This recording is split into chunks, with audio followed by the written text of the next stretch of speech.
Olá, boa tarde. E para alguns, talvez, boa noite ou até mesmo bom dia, porque esse vídeo ele se estende a várias localidades do Brasil, como também ao redor do mundo. E mais uma vez nós estamos retornando nos sábados alguns diálogos que são aí pertinentes ao trabalho missionário transcultural. Já temos aí uma sequência de eventos que têm provocado várias reflexões, apresentado vários projetos, vários desafios da obra missionária dentro da agência presbiteriana, como também algumas reflexões missiológicas, teológicas sobre esse tema. O que agora vamos fazer nesses próximos sábados é apresentar a nossa ação nos 5 continentes ao redor do mundo. A PMT hoje tem desenvolvido atividades em várias partes do mundo e também dentro da sua configuração transcultural, nós também investimos as nossas ações nas realidades transculturais dentro do Brasil.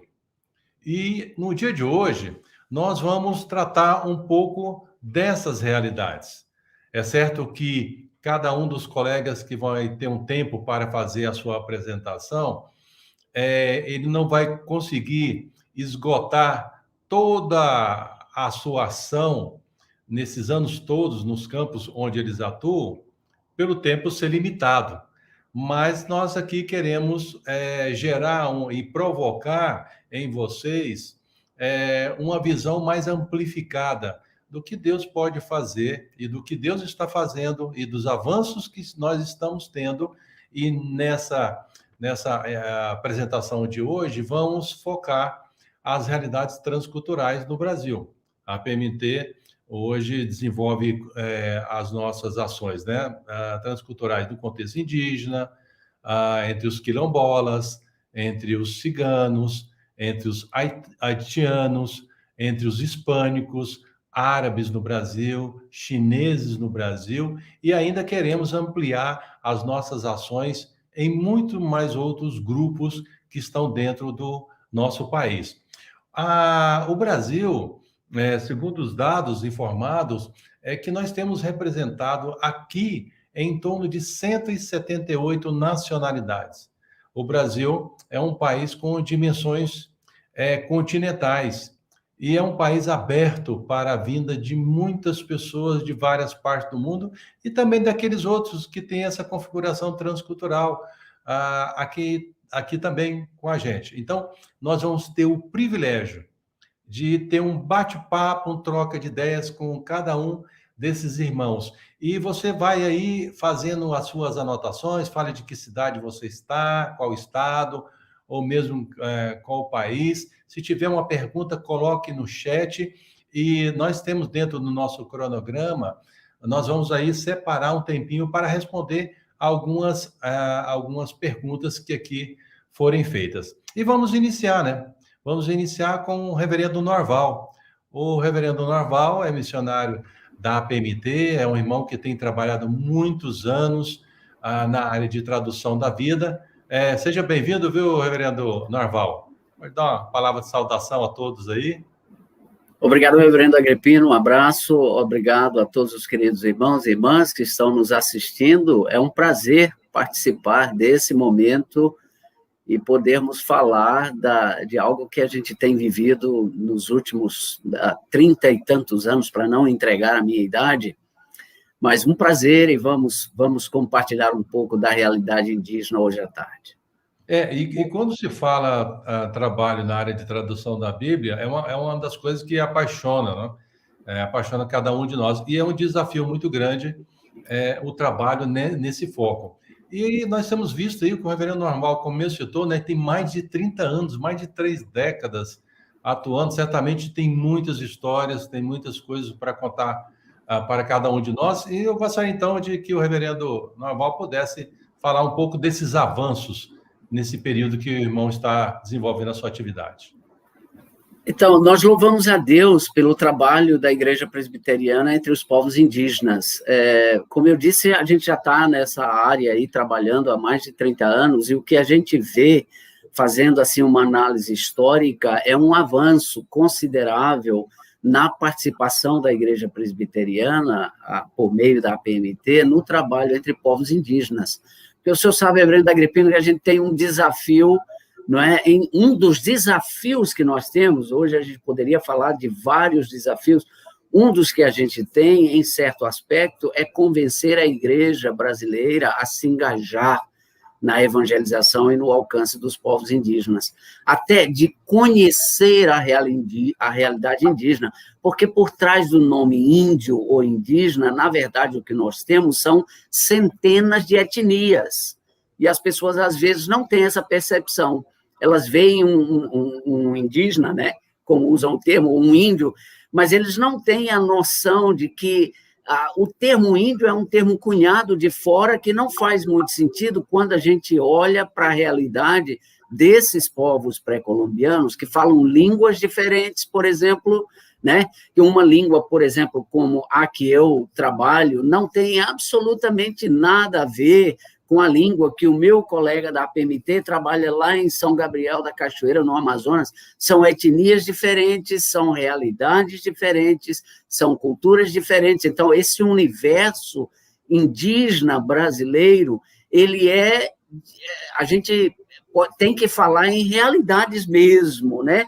E aí, o engajamento da nossa igreja presbiteriana, hoje, por exemplo, nós contamos com 17 unidades missionárias atuando desde lá na parte sul do país até a parte mais alta da nossa federação, né, lá na região amazônica, nós vemos um desenvolvimento na atuação, e temos muito campo ainda para atingir, porque, veja bem, das 344 tribos que nós temos no Brasil, dessas, obviamente, há um grupo que ainda não está contactado e vive na floresta, aos quais a gente não tem acesso, mas uma boa parte, mais de 200, nós temos acesso. Eu estou vendo aqui as estatísticas, 164 tribos ou povos indígenas no Brasil não são alcançados pelo Evangelho, e desses 164, nós temos 99 que não têm nem presença missionária. Então,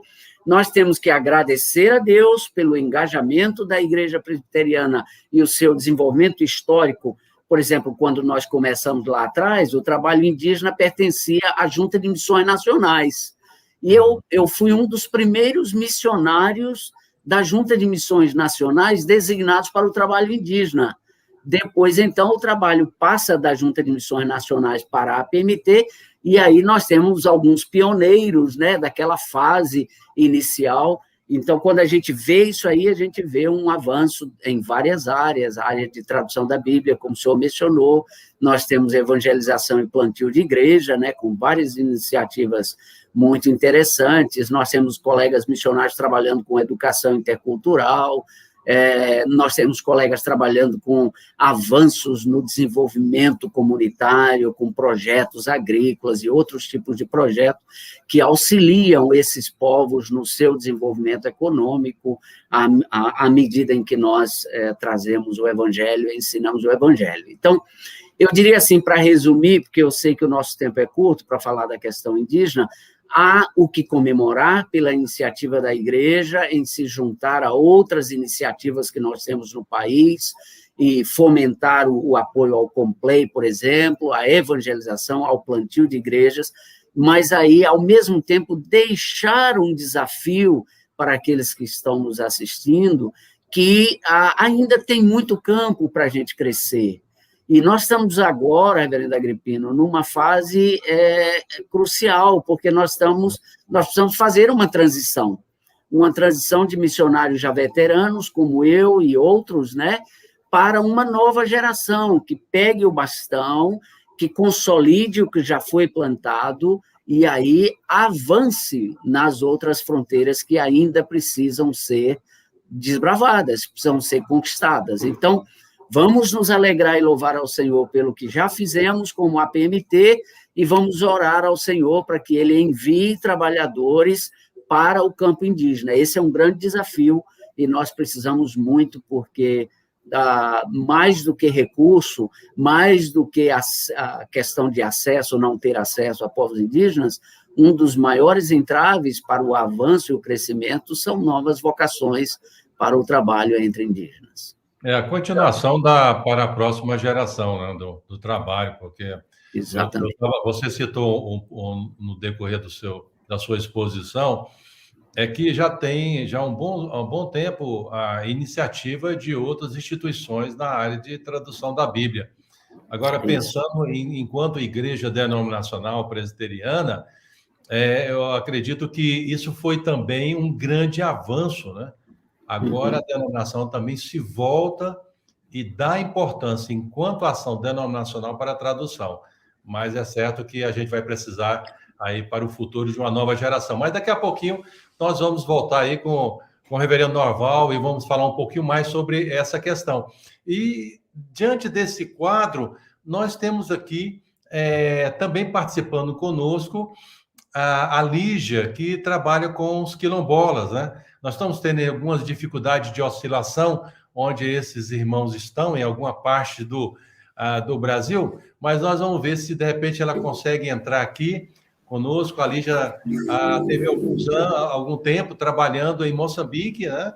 E depois ela retorna ao Brasil e começa a sua ação entre os quilombolas. Seja muito bem-vinda, Lígia.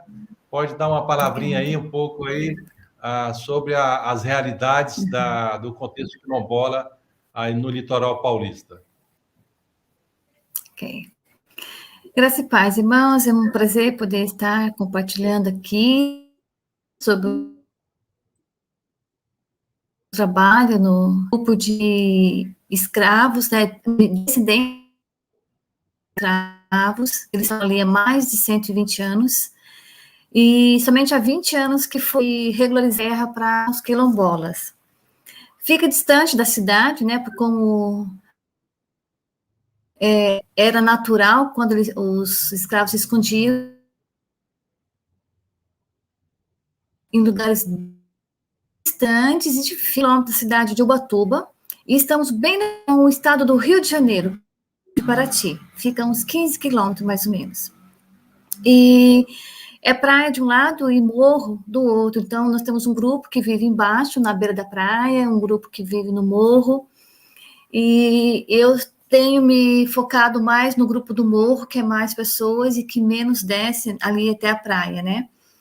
E tem cerca de 250 famílias nessa comunidade, e nesse local em específico, eles falam o português mesmo que falamos, tranquilo, está mais misturado hoje também, e eles não têm, uma curiosidade ali dentro, é que eles não têm nenhuma prática de rituais africanos, o que não é, o que no quilombo ao lado, vizinho, eles têm as práticas de religiões afros, que entraram ali dentro e estão ali mesmo, e misturaram com toda a cultura desses quilombolas. Onde eu localizo, no quilombo do Camburi, essas práticas não existem. Quando eu cheguei há 2 anos e meio atrás, o líder da comunidade, de 92 anos, ele conhecia Jesus. Ele não ia a igreja alguma, mas conversando com ele,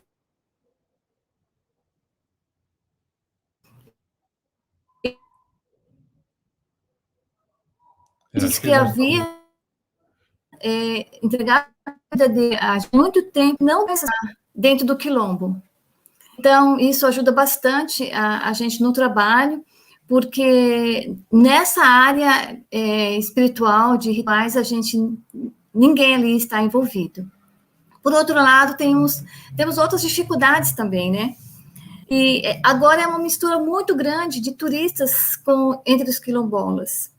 Como eles vivem na prática o trabalho deles em torno de férias prolongadas, feriados, é onde eles conseguem a sobrevivência deles para o restante do ano.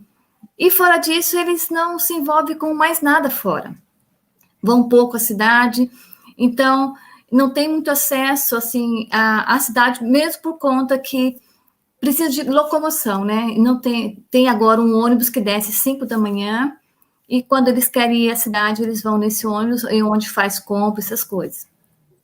Ali dentro, não sei se foi por influência da liderança, todo mundo fala que é crente, mas não tem assim uma igreja que vai, que participa. Tem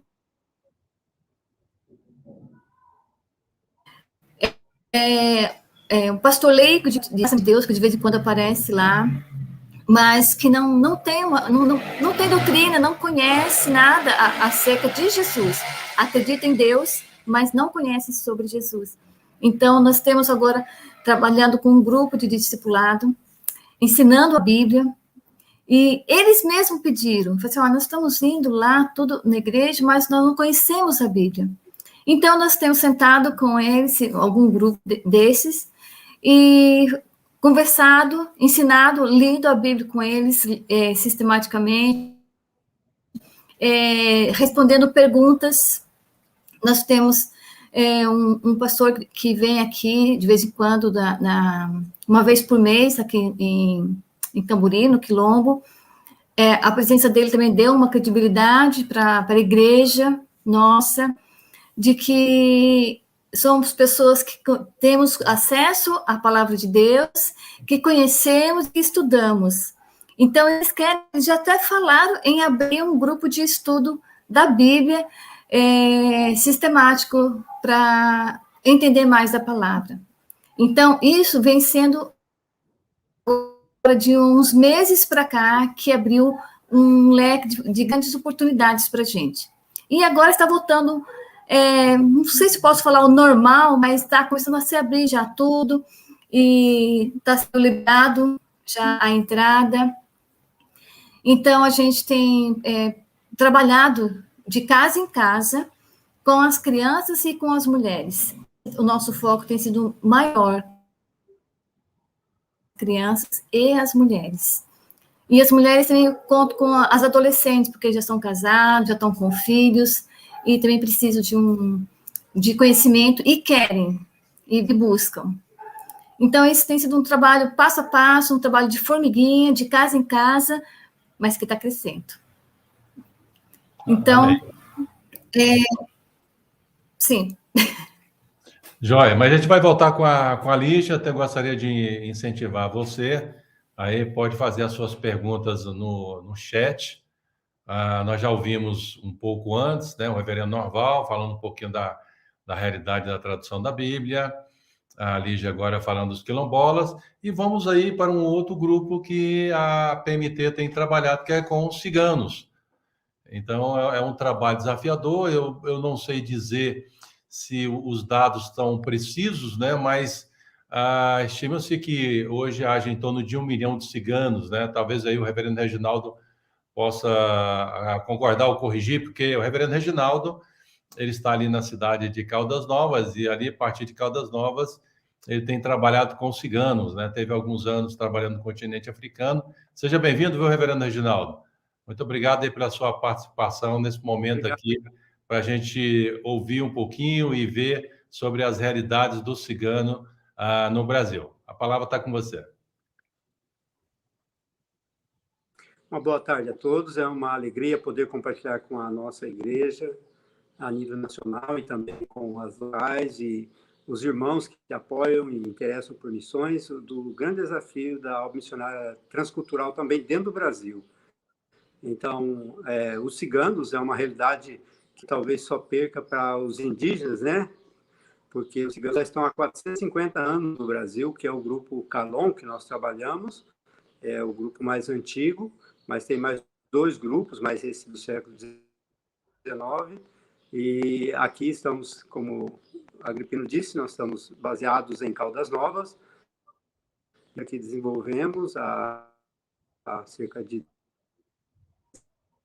anos, desde 2011, se estende para o sul guano e Triângulo Mineiro. Então, a população realmente estimada em 1 milhão de ciganos no nosso país. E o grupo étnico que trabalhamos, que a PMT trabalha, representa 85% do território nacional, e aqui na nossa região, Goiás, o Goiás é o segundo estado em população cigana no Brasil, e agora para Minas Gerais.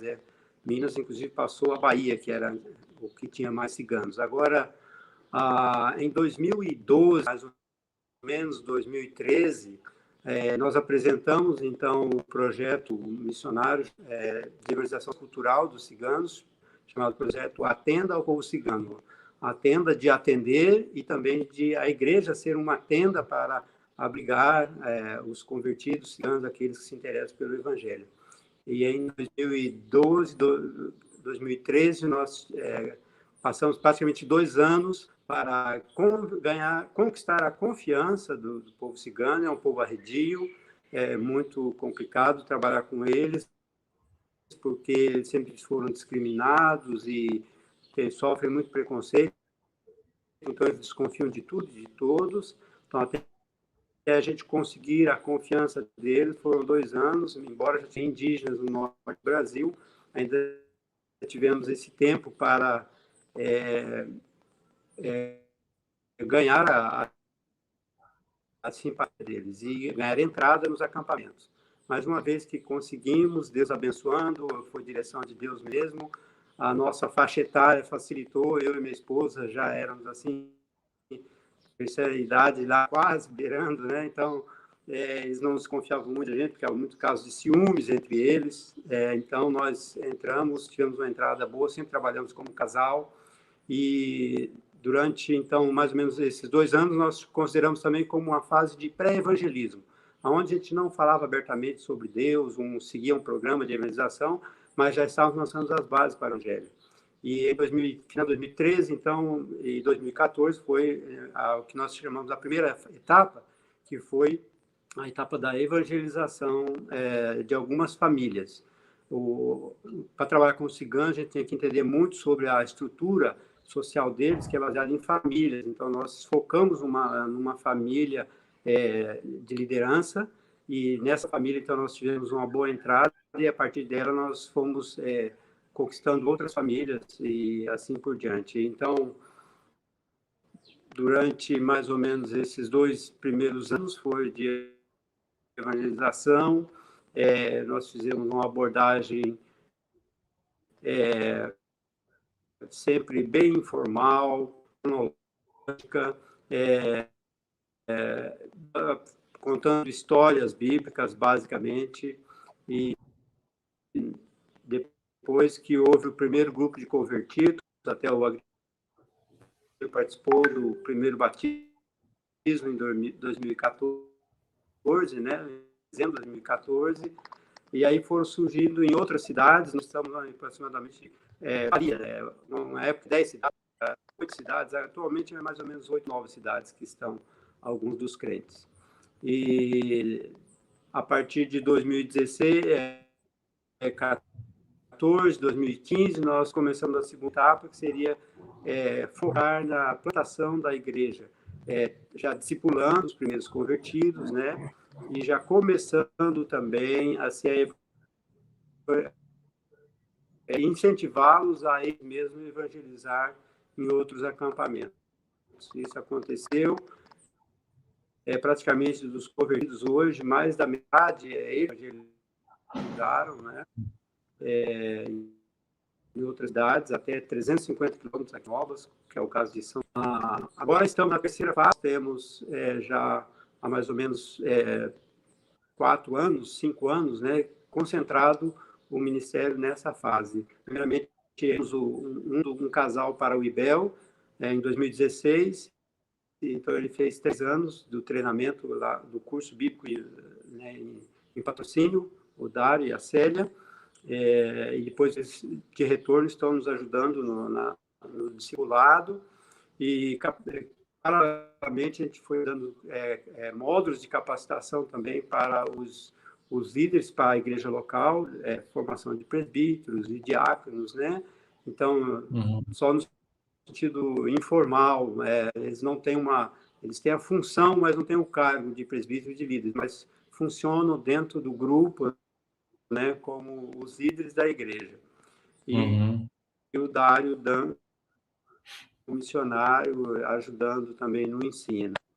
E a fase atual, então, como eu disse, é uma fase de treinamento continuada. E agora, o próximo passo que queremos, e o Dário conseguindo fazer um treinamento transcultural também, no CFM, se Deus quiser, em 2022. Isso é bênção, né? Saber que aí os desafios ciganos que estão convertendo, né? Ciganos que estão convertendo agora estão procurando a capacitação, né? Para alcançar os seus. Isso é bênção demais. Mas daqui a pouquinho nós vamos voltar mais também com o reverendo Reginaldo. Ele deu um breve panorama aí. A gente volta daqui a pouquinho. Nós temos uma quarta pessoa que é convidada para participar da nossa live, que é a doutora Rosa, que trabalha com os haitianos, mas a gente teve aí a notícia que ela está com problemas técnicos para se conectar e poder participar. Então, nós vamos dar continuidade dessa live aqui. Se porventura ela conseguir resolver esse problema técnico, nós chamamos ela. E eu quero agradecer o pessoal todo que está participando aqui. Eu posso registrar pessoas de várias localidades, né? Nós temos aqui pessoas da Espanha, né? Olha onde chega as nossas lives, né? Temos da Espanha, Uberaba, Belo Horizonte, Goiânia, temos da Bolívia, temos aqui, BH já falei, Manaus, né? Lá no norte do nosso país, Santo André, alguns já estão repetindo aqui, né? Já citei a cidade, Colômbia, né?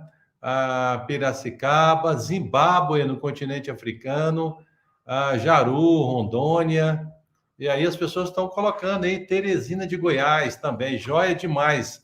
Então, como é legal a gente ver essa questão da tecnologia, né? Ela transcende, né, as fronteiras, né? Então a gente está falando aqui várias pessoas de várias partes do Brasil, do mundo, aí mais uma pessoa aí de Rio Grande do Norte, né, no nosso querido Nordeste brasileiro. Mas você também vai colocando aí a sua cidade, e não esqueça que os nossos colegas, né, Uberlândia chegou aí também, não esqueça também de de anotar no chat as perguntas para esses irmãos aí. E eu gostaria de voltar lá com o reverendo Norval. Então, ele deu uma pequena pincelada aí do trabalho entre o contexto indígena, na área de tradução da Bíblia. Reverendo Norval, o irmão pontuou que nós precisamos de pensar numa próxima geração. Para aqueles que estão nos vendo aqui, que desafio você lançaria para eles, né? Mostrando o aspecto da importância da tradução da Bíblia. Será que nós precisamos ainda traduzir a Bíblia? Alguma coisa nesse sentido? Nós temos ainda vários grupos indígenas. Bom, quando a gente fala de tradução da Bíblia, o desafio é mundial, não é só das línguas minoritárias no Brasil, mas é mundial, porque nós temos ainda aproximadamente 2.000 línguas sem acesso às escrituras. Mas aqui no Brasil também nós temos várias iniciativas de tradução para línguas indígenas.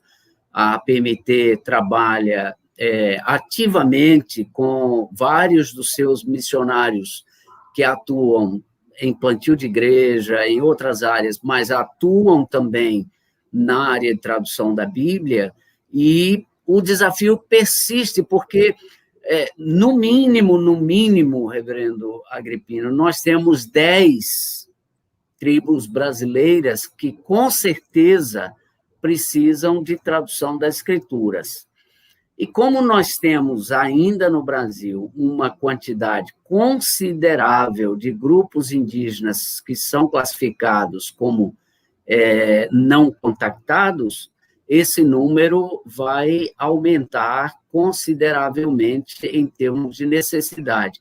O que é curioso, eu acho o seguinte, sabe, eu estava no seminário presbiteriano na década de 1980, e eu, vindo de um lar presbiteriano no interior da Bahia, não fazia a menor noção do desafio e da necessidade de tradução das Escrituras, nem no Brasil, que dirá em relação ao mundo.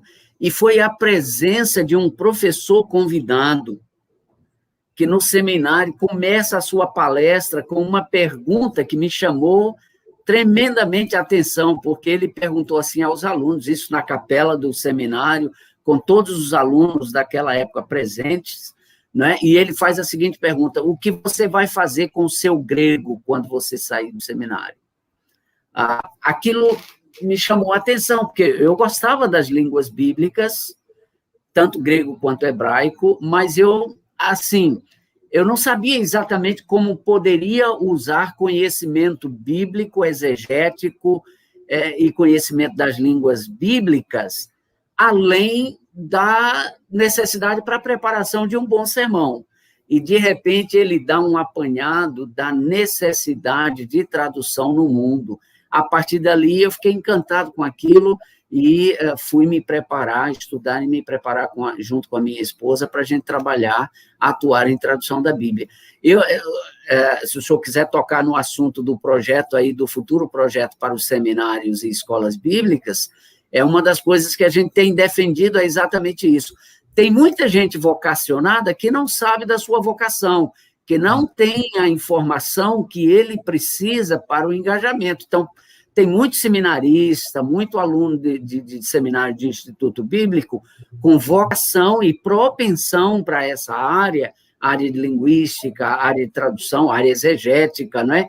Às vezes o aluno gosta muito de mexer com o texto grego, de examinar com o texto hebraico, ou com a exegese de forma geral, tem uma propensão por adquirir novas línguas e tal, e não tem a informação de que ele pode muito bem servir a Deus na área de tradução da Bíblia, seja no Brasil ou no exterior, porque a iniciativa da APMT é uma iniciativa tanto para o Brasil quanto para o exterior, não é? Hoje, o senhor poderia falar melhor do que eu aí como executivo da nossa agência, mas hoje nós temos condições como a PMT de enviar um tradutor da Bíblia praticamente para qualquer parte do mundo, para trabalhar com qualquer língua do mundo, não é, que ele perceba que Deus está chamando para cumprir esse desafio. Eu digo sempre o seguinte, quando eu falo sobre tradução para a igreja, eu começo fazendo uma brincadeira com o pessoal da igreja perguntando se é verdade que João Ferreira de Almeida, o tradutor da Bíblia para o português, né, no século XVII, se ele era mesmo padre. E, curiosamente, tem muita gente nas igrejas que dizem que ele era padre. O pessoal não sabe que ele era um pastor reformado e que a tradição reformada, a nossa tradição reformada presbiteriana, é uma das que mais fomenta a tradução das Escrituras, porque, para nós, sola Escritura não é só um lema, é uma realidade, é uma verdade, é a Escritura que é a nossa regra de fé e prática. Então, nós não admitimos que uma igreja seja plantada em um determinado povo e aquele povo fale uma determinada língua e não tenha acesso à Escritura naquela língua, não é? Que certamente vai facilitar muito o processo de discipulado, o processo de amadurecimento da igreja, quando a língua do povo, a língua do coração, é a língua da comunicação e é a língua da Escritura. É verdade. Está aí uma coisa para nós reflexionarmos, né? Ou refletir, melhor dizendo. Bom, vamos puxar a nossa irmã Lígia, falando um pouquinho mais do Quilombo. Inclusive, eu estou vendo aqui mais algumas pessoas entraram, alguns irmãos aí da França, da Missão do Colombo, Garanhuns, São Paulo. Que legal aí, estão vendo pessoas participar. Ô, Lígia, você está trabalhando aí com os quilombolas aí no litoral paulista. Se alguém pretende ser missionário nesse grupo, na região onde você está, qual é o perfil de candidato seria mais apropriado e adequado? Bem, aqui no Quilombo daqui da Beira-Mar, é um trabalho assim bem informal, são pessoas bem simples, bem informais, mas bem por fato de ter muito turista entre eles, eles pegam amizade rapidamente. E realmente nós estamos precisando de homens que trabalhem com os homens, porque no quilombo onde estou, o mais forte são as mulheres, né? É matriarcal o grupo ali, e então eu tenho acesso mais ao trabalho com as mulheres e com as crianças. Então precisa-se de pessoa que seja viva uma vida bem simples, ande por onde eles estão andando, suba e desça morro, se contextualize perfeitamente com eles e não viver da mesma forma que muitos ali estão vivendo e falando que é crente, mas que realmente a gente vê que não há um ensinamento de santidade. Então, pessoas que estejam preparadas, que conheçam a palavra de Deus, além de viver isso, que possa ensinar a palavra de Deus para eles. Nós demos algumas Bíblias e para que eles pudessem usá-las ali dentro e ler. Então, a gente tem feito um trabalho de discipulado. Então, as pessoas têm que ser, assim, simples, sentar, conversar o tempo que for, e de casa em casa, e uma contextualização, assim, muito próxima com ele no dia a dia. E realmente tem sido um maior desafio para nós, isso, porque ali é uma vida muito simples, e que entra muita gente, e a gente tem que tomar, assim, às vezes não conhecemos as pessoas, eu já conheço todos que são dali.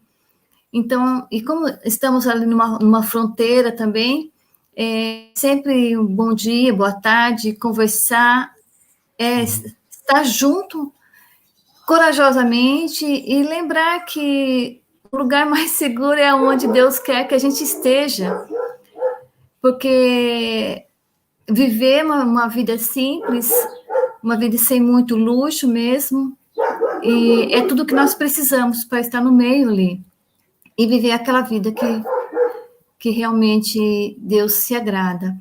Então, precisamos de pessoas que tenham o coração disposto a viver essa vida, a ter poucas coisas, mas ter o principal, que é viver a vida com Cristo, santidade no seu viver, porque isso é que vai aproximar as pessoas mais de si. Isso é o que a gente tem visto lá, que nós temos presenciado desde o começo até aqui, onde nós estamos agora já com um pequeno grupo no discipulado, passo a passo, respondendo as perguntas dentro do tempo deles, enfim, não pode ser apressado. Se for, a gente não alcança e distancia as pessoas da gente. Joia, obrigado. Ok, vamos continuar aqui o nosso bate-papo. Gostaria de convidar, então, o reverendo Reginaldo, que tem atuado entre os ciganos. E a gente tem aqui algumas dificuldades técnicas, né? Mas vamos tentando administrar o aspecto de conectividade de alguns dos que estão aí espalhados pelo Brasil. Reverendo Reginaldo, o cigano está dentro desse grupo aí de andarilho, né? Sempre está caminhando para aqui e para ali. Como trabalhar com alguém? Você estabelece uma base, um projeto numa cidade, porque você identificou, fez uma pesquisa e que existe um grupo de ciganos naquela localidade. E aí, com essa perspectiva de que sempre eles estão andando, o que você poderia compartilhar com a gente desses desafios e como você conseguiu se adequar a essa realidade?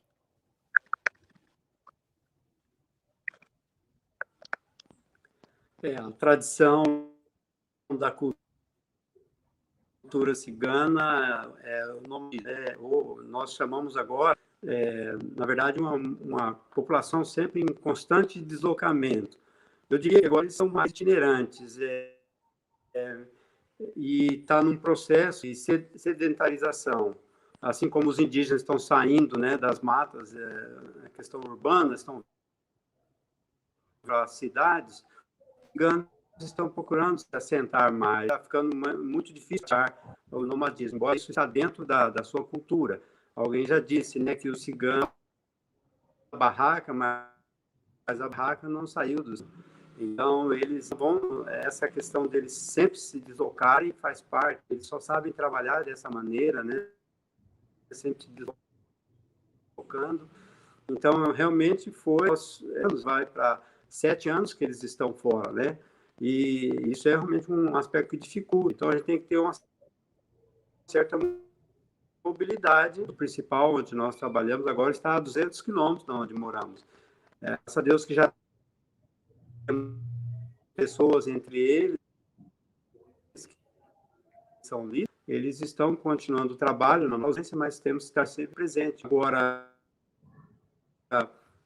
como eu disse, eles estão se sedentarizando. Então, um grupo, né, dentro da sua cidade e tentar uma aproximação. Agora, eu sugiro que você tenha um preparo mínimo, se for alguém para trabalhar integralmente, ter um treinamento transcultural, porque é uma outra cultura, é uma outra cosmovisão, e eles há certos arriscados, precisa mesmo. É um grupo que vive assim às margens da sociedade, então precisa ter certos critérios, né, para trabalhar com eles, mas os desafios estão aí, são só 24 obreiros atualmente de tempo integral para 1 milhão de ciganos no Brasil, né? Então, há muita necessidade, pessoas realmente dispostas também a ter essa mobilidade, quem sabe morar até seguir o ritmo deles, né? Se alguém mais jovem tendo essa possibilidade, né, seria importante. Inclusive, na área de educação poderia ajudar, né? Porque poder alfabetizar, porque há 95% são analfabetos. Joia. Mas obrigado. Nós vamos voltar, então, agora com o reverendo Norval, e logo depois que a gente passar por cada um deles, nós vamos ter aí uns 2 minutinhos para cada um desses irmãos, e eu gostaria, o reverendo Norval, que vai entrar nesse instante, de fazer uma pergunta para você, assim, em 2 minutos para cada um, compartilhar um fruto daquilo que Deus deu no projeto que você está desenvolvendo no contexto indígena. Então, o que Deus está fazendo?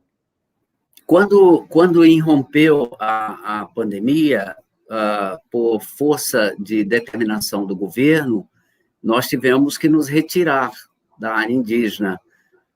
Todos os missionários, na verdade, do Brasil tiveram que se retirar das áreas indígenas.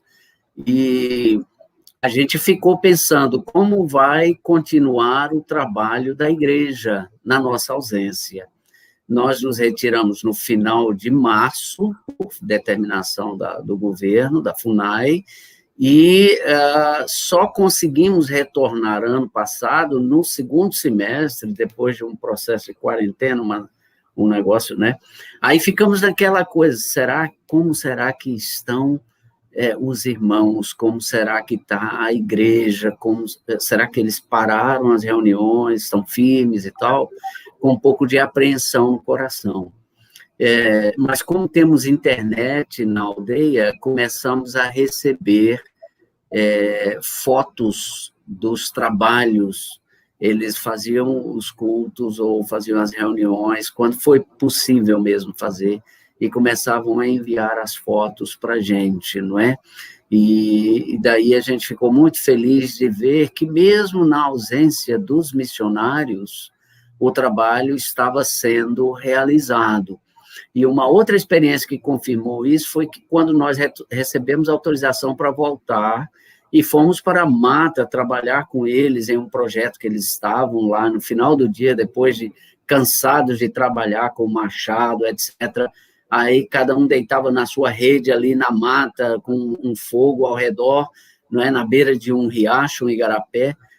Eu deitava ali na minha rede, cansado, e de repente eu vi 2 jovens sentarem numa rede, abrirem a mochila, pegarem a tradução que nós já havíamos publicado, né, de Lucas, Atos, e também das cartas paulinas, de algumas cartas paulinas, e eles pegarem, lerem um para o outro, e eu fiquei assim, né, com aquela cena da rede, naquela penumbra da noite, ouvindo dois jovens lendo a Escritura na sua própria língua, no meio da floresta, à luz de uma fogueira. Isso, para mim, meus irmãos, foi extraordinário. Eu fiquei muito feliz por ver esse fruto. Glória a Deus, bênção demais ouvir esse testemunho, né? Ver que o trabalho não foi em vão, né? Vamos aí, então, ouvir da Lígia, que ela pudesse aí também 2 minutinhos falar um pouco de algum fruto que ela evidenciou nesse tempo que ela tem estado entre os quilombolas. E depois depois da Lígia, vamos com o Reginaldo, e aí vamos abrir para algumas perguntas para os momentos finais. Desde que eu entrei no Quilombo, eu fiz amizade com uma mãe, né? Eu fui como voluntária na escola. Fiz amizade com várias mães, mas essa foi especial, era uma jovem. E um dia eu passei pela casa dela e ela, 3 horas da tarde, um sol lindo, e ela falou assim, puxa, não tenho nada para fazer, estou aqui. Era durante um tempo que não era férias, não era feriado, era um dia normal de trabalho. E ela acabou de dormir. Até desculpa, Lígia, porque acordei agora.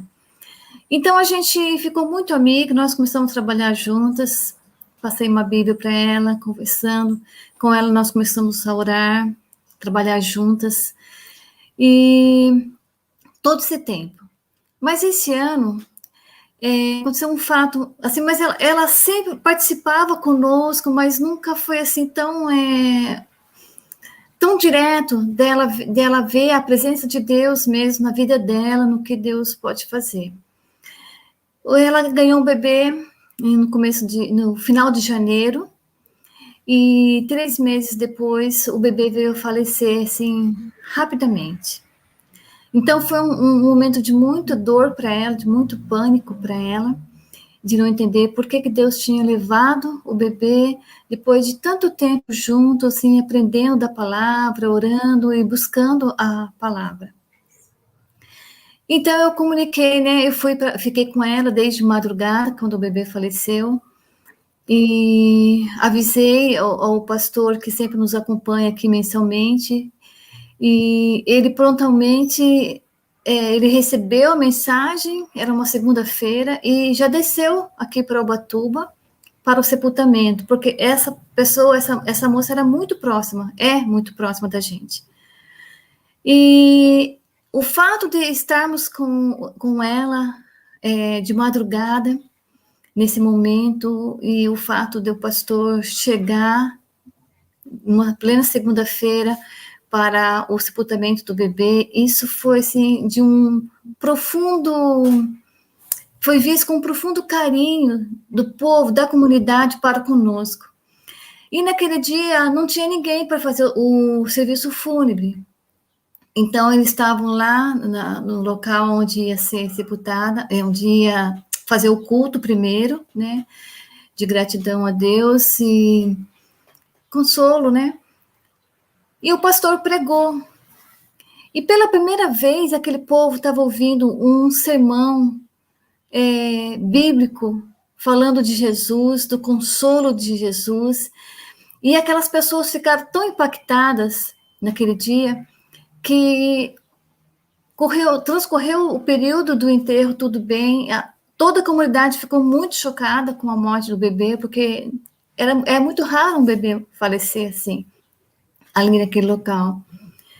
Durante semanas, se falavam apenas do trabalho, desse tempo de culto, da pregação do pastor, do ministério que nós temos ali dentro.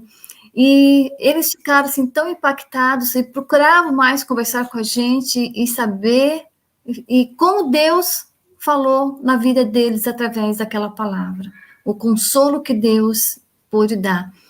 Então, aquela moça, né, é uma jovem senhora, ficou também impactada porque aquilo serviu de consolo ao coração dela, porque com aquele momento tão triste, trouxe no coração daquelas pessoas uma palavra de conforto, de consolo que eles não conheciam, que eles não tinham visto.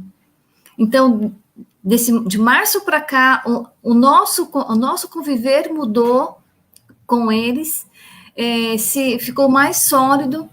E essa moça, ela tem o desejo de aprender a palavra, porque ela tem o desejo de ir e pregar para outras pessoas. Amém. Então, nós estamos focando com ela e com mais umas duas, para poder preparar a elas. E agora o esposo também está começando a se interessar e ver com outros olhos a mensagem. E para que eles possam também ir buscar ser missionários dentro do quilombo, que fica uns 4, 5 quilômetros dali. Então, nós temos agora o desafio de prepará-los, porque eles têm o desejo também de ir pregar nesse quilombo, que eles veem que precisam realmente conhecer a palavra. Então, agora nós estamos seguindo. Essa é uma bênção muito grande, né? Uma mensagem pregada, encontra um coração aberto, e essa pessoa se apaixona pela palavra e se sente motivada a compartilhar esse amor em outros lugares, né? Exato. É muito grande. Obrigado, Lígia. Vamos lá com o reverendo Reginaldo, Entre os Ciganos. Aí, 2 minutinhos, ver se ele consegue entrar para falar um pouquinho falar sobre um fruto do trabalho entre os ciganos.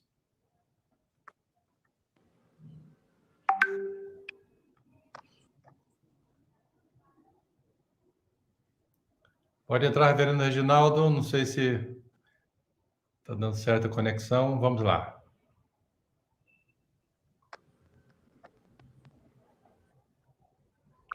Sim. Então, a nossa maior motivação tem sido servir ao Senhor novo, no sentido de ver como desgata mesmo um povo totalmente arredio, no sentido de já totalmente deformar, e Deus tem resgatado vidas, muitos que eram alcoólatras têm sido libertos, de todos que temos algumas nominais, eram simplesmente foram no embalo, né, de outros, mas mesmo esses nominais, eu poderia dizer que 95% a idolatria, né, de tradição católica, e aqueles que realmente têm crescido no Evangelho, têm abandonado vários das práticas, né, especialmente e outras práticas típicas da cultura cigana, que estão podendo viver, né, abandonando também drogas que já entrou. Então, Deus tem resgatado várias famílias. Louvado seja Deus pelos frutos. A necessidade de muita oração para que a igreja esteja na retaguarda. Eu fico feliz, né? Porque eu tive o privilégio de participar do batismo em uma das vezes, né? Me parece que tinha um pouco mais de 20 pessoas que foram batizadas, né? Fiquei muito feliz de saber desse grande fruto do trabalho entre os ciganos. Bom, eu vou chamar a Isabela. Penso que ela fez a anotação aí, talvez, de algumas perguntas. E aí a gente vai trabalhar na perspectiva de que a Isabela faça a pergunta e quem for responder tenha no máximo 1 minuto para a resposta. Bem-vinda, Isabela. Tá certo. Boa tarde a todo mundo que está nos escutando. Agradecemos ao pessoal que mandou aqui as perguntas no chat, que estão conversando com a gente, enviando as suas dúvidas, né, sobre esse tema aos nossos missionários. E a nossa primeira pergunta vai para o pastor Agripino, sobre o trabalho, né, com grupos minoritários aqui no Brasil. Como seria um processo para atuar com grupos de imigrantes que vêm para o Brasil? Existem outras oportunidades atuais que a PMT gostaria de investir atualmente? A visão da PMT é a visão de mundo. Então, nós temos o objetivo de alcançar esses grupos transculturais, na realidade, fora do Brasil, como também dentro do Brasil. O que nós estamos abordando aqui é alguns projetos que nós temos de iniciativa no Brasil, mas nós estamos abertos para alcançar toda essa onda imigratória que tem entrado no nosso país. É certo que para atender essa demanda, nós precisaremos de muitos missionários, né? Mas, em termos de visão, a PMT está aberta e queremos alcançar todos esses que estão chegando aqui. Só para vocês dimensionarem, a maior comunidade japonesa no mundo, fora do Japão, está no Brasil. Hoje nós temos mais libaneses no Brasil do que no próprio Líbano. Você tem a onda imigratória enorme de venezuelanos, de senegaleses, haitianos. Queremos alcançar todos eles, como os quilombolas, os indígenas, os árabes em geral no Brasil. Então, se você que está nos vendo, é só entrar em contato com a PMT, se Deus está gerando isso no seu coração, vamos iniciar o processo para lhe preparar e assim a gente ir em direção a esses povos. Joia. A nossa próxima pergunta vai para o pastor Reginaldo, que atua entre os ciganos.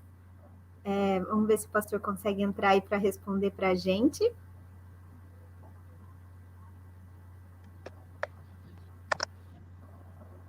Os problemas de saída.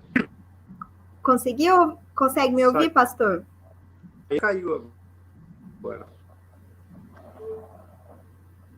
A pergunta para o pastor Reginaldo é a seguinte, que como a igreja pode participar mais ativamente no trabalho entre os povos minoritários, visto que é um desafio dentro do Brasil, né? Então, como que a igreja pode abraçar mais o senhor que é dos ciganos, que poderia responder sobre isso?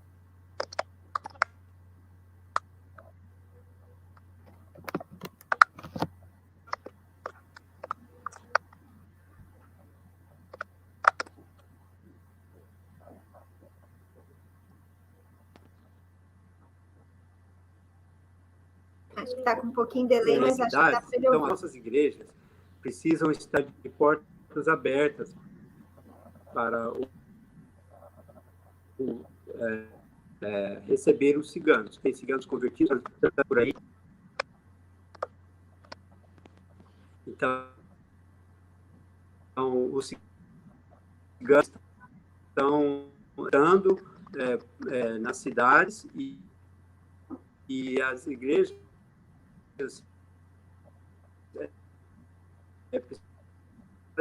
ter alguns ministérios que não necessariamente dentro dos acampamentos e já iniciaram um trabalho, mas mostrar a sua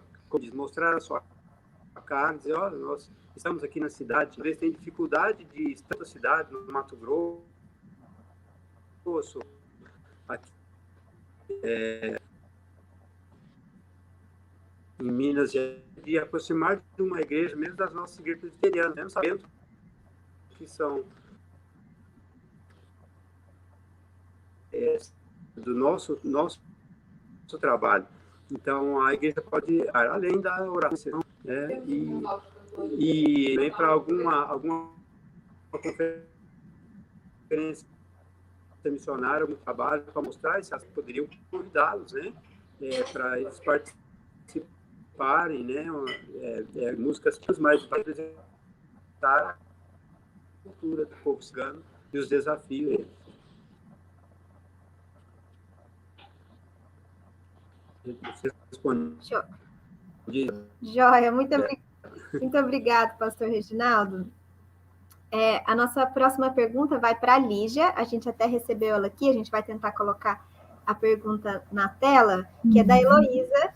Ela fala assim, entre os quilombolas aqui de Goiás, encontramos duas dificuldades em peso, o alto índice de analfabetismo e as famílias vivendo muito isoladas. Vocês também enfrentam esse problema? Como vocês estão enfrentando? Olha, o analfabetismo, Heloísa, nós temos também aqui.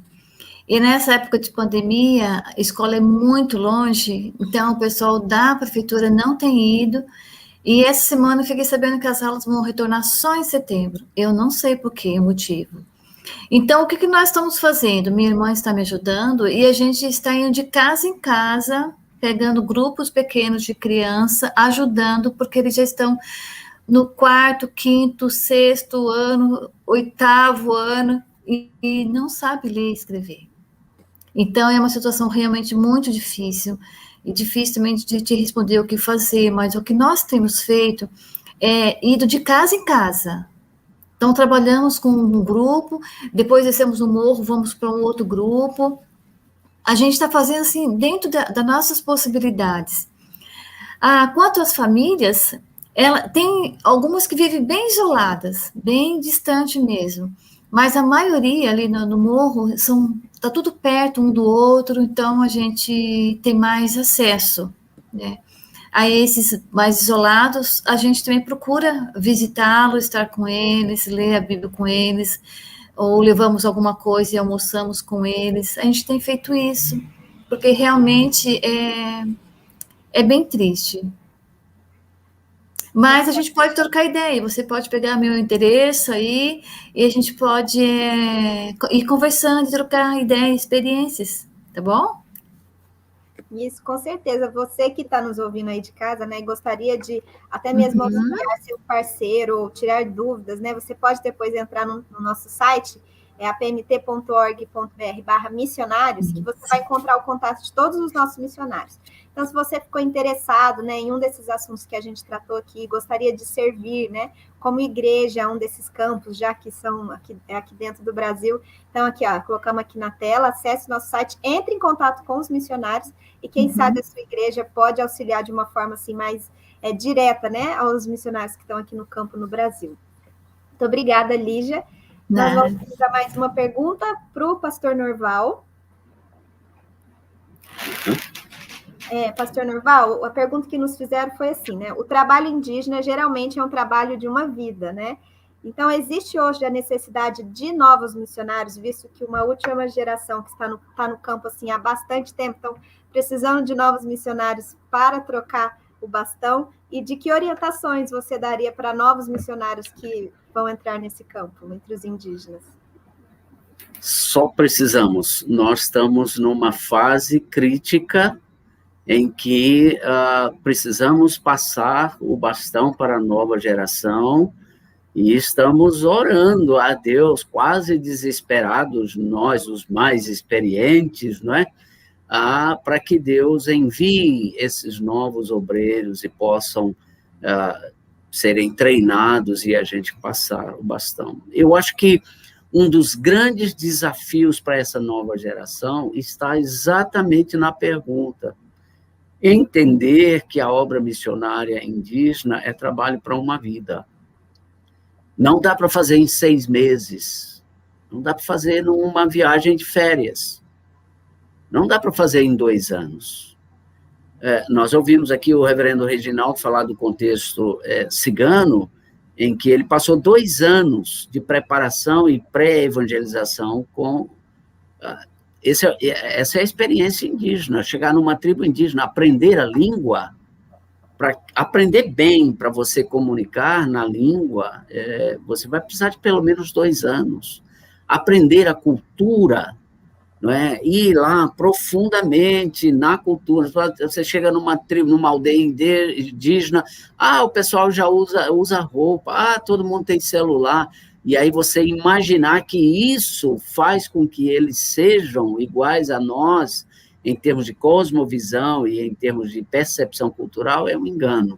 É preciso estudar, conhecer e ir lá no profundo, na mente, porque a cultura está aqui, é a cosmovisão, além de como eles veem o mundo. Então, eu diria para a nova geração, venham, por favor, venham com garra, venham com disposição, que Deus vai abençoar e nós vamos passar o bastão.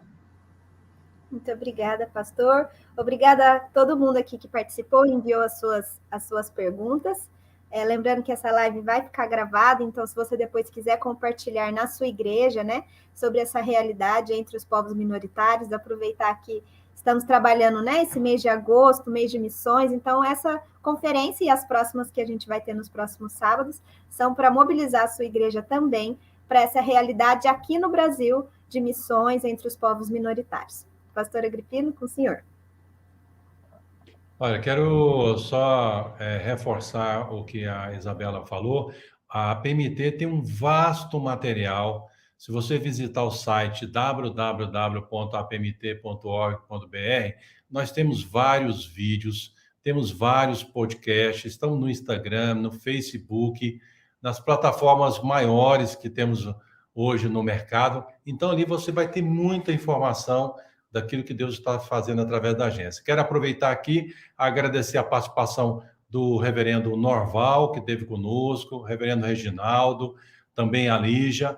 Lamentavelmente, por questões técnicas da parte da doutora Rosa, que trabalha com os haitianos, não pôde entrar aqui na nossa live, mas quem sabe em um outro momento a gente possa conseguir ela poder participar e compartilhar um pouco dessas questões. Eu vi aí, já listei várias pessoas que participaram, né? Pessoas do Rio Grande do Norte, de outros países aí, de Alexandrina, do Rio Grande do Norte, entre outras localidades.